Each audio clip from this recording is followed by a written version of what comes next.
Tapi sebelum itu kita perkenalan dulu aja kali ya. Iya. Perkenalkan, nama saya Hawalia Az-Zahra dan ini rekan saya Pina Fitriani. Hai.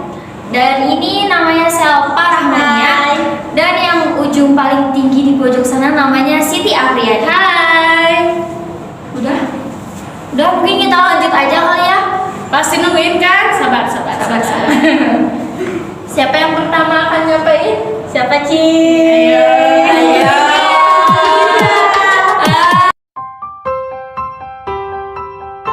Passive voice of simple present perfect tense. Definisi passive voice. Passive voice adalah jenis kalimat atau klausa di mana subjek menerima tindakan dari kata kerja pada passive voice. Subjek kalimat tidak melakukan suatu tindakan atau aksi, melainkan subjek menerima tindakan yang berbeda. Dengan kalimat aktif, di mana subjek tindakan sebagai pelaku tindakan. Hal yang harus dipahami dalam mempelajari passive voice adalah kata kerja verb, karena semua kalimat aktif yang dapat diubah ke dalam passive voice adalah kalimat yang menggunakan kata kerja yaitu verb. Dan kata kerja tersebut adalah kata kerja bentuk ketiga atau verb ketiga. Nah, di sini ada juga definisi present perfect tense. Jadi, definisi present perfect tense digunakan untuk menyatakan suatu pekerjaan yang sudah diselesaikan pekerjaan pada saat dibicarakan. Kapan pekerjaan itu diselesaikan? Selain itu, pengertian present perfect tense adalah suatu bentuk kata kerja yang digunakan untuk mengatakan suatu aksi atau situasi yang telah dimulai di masa lalu dan masih berlanjut hingga sekarang atau telah selesai pada suatu titik waktu tertentu di masa lalu, namun efeknya masih berlanjut. Kita menggunakan present perfect tense untuk menunjukkan suatu kejadian yang telah terjadi dalam waktu yang tidak spesifik. Jadi keterangannya waktu seperti yesterday, one year ago, the last week, dan lainnya tidak dibutuhkan dalam tenses ini. Fungsi present perfect tense itu ada 4. Yang pertama, menyatakan suatu kegiatan yang mana kegiatan itu pada saat dibicarakan hasilnya masih bisa terlihat oleh mata, yaitu untuk menceritakan atau memberitahukan pengalaman. Lalu yang kedua, menyatakan suatu perbuatan yang telah selesai namun tidak dapat diketahui secara pasti kapan waktu perbuatan itu dapat dilakukan karena diketahui hasil dari perbuatan tersebut. Lalu yang ketiga, menyatakan suatu perbuatan yang sangat simpel dan sudah dilakukan. Lalu yang ketiga, menyatakan suatu perbuatan yang sangat simpel dan sudah dilakukan. Namun pada saat berbicara, suatu kegiatan itu masih akan berlangsung, yaitu kegiatan yang telah dilakukan, tapi dengan menyatakan kejadian saat ini. Yang terakhir, menyatakan suatu perbuatan yang sering juga dilakukan pada waktu yang tidak menentu. Sebelum sekarang, biasanya perbuatan tersebut ditandai dengan kata depan yakni before, sebelum, already, sudah, ever, pernah, never, tidak pernah, dan again, lagi, serta lain sebagainya. Oke, selanjutnya ada time signal yang digunakan dalam present perfect tense adalah ever, tidak pernah, never, tidak pernah, already artinya sudah, still artinya tetap, dan yang terakhir adalah just artinya hanya. To be yang digunakan adalah have dan has.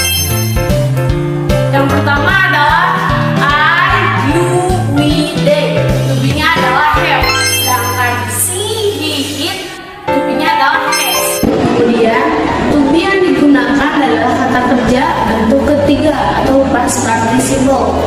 Oleh karena itu, rumus yang digunakan adalah subjek plus to be menggunakan to be have atau has plus been plus past participle atau verb 3 plus by plus objek.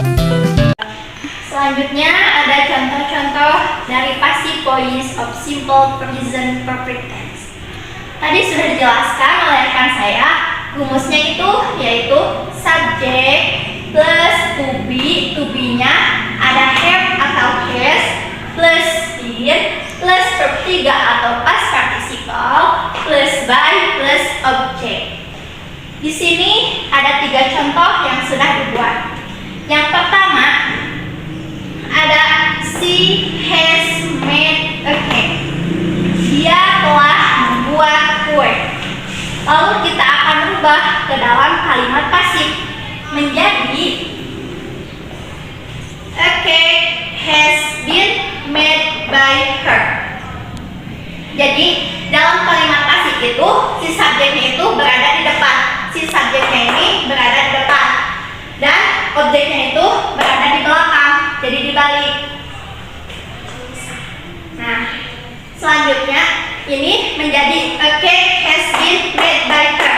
Jadi a cake-nya sebagai subjek, has sebagai to be, terus plus been plus verb 3 atau past participle plus by plus object.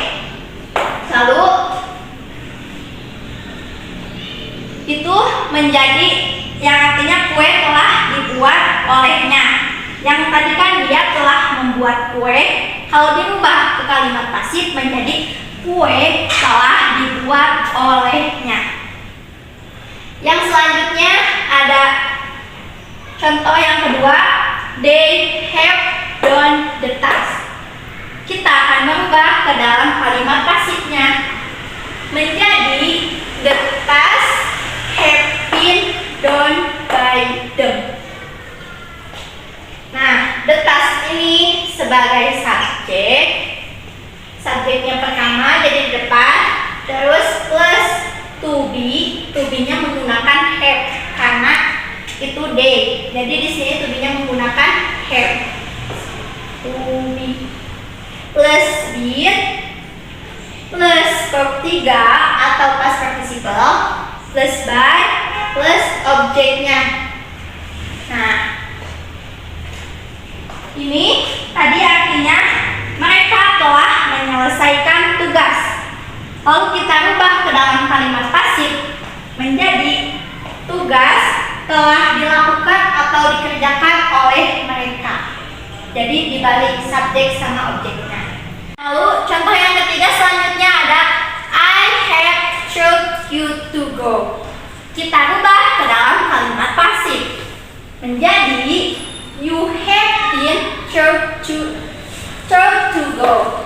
You sebagai subjek, have sebagai to be, plus been plus verb 3 atau past participle plus objek. Nah, kalian pasti bertanya-tanya, ini kenapa I-nya hilang? Why? Kenapa I-nya hilang? Gak apa-apa I-nya hilang. Yang penting jangan dia deh yang hilang. Oke, bercanda.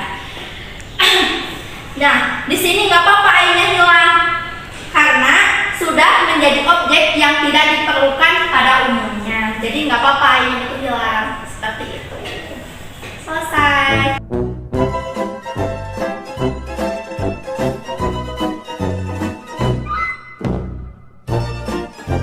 Cukup sekian video yang dapat kami sampaikan. Kurang lebihnya mohon dimaafkan karena kami masih dalam tahap pembelajaran. Burung gelatik punya si kami. Orang cantik mau pamit. Wassalamualaikum warahmatullahi wabarakatuh. Bye.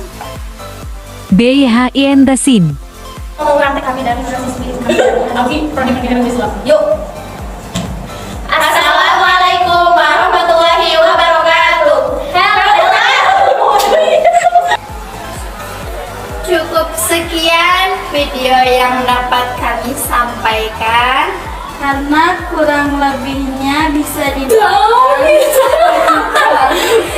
Pakai ganda kurang lebihnya bisa dimaafkan.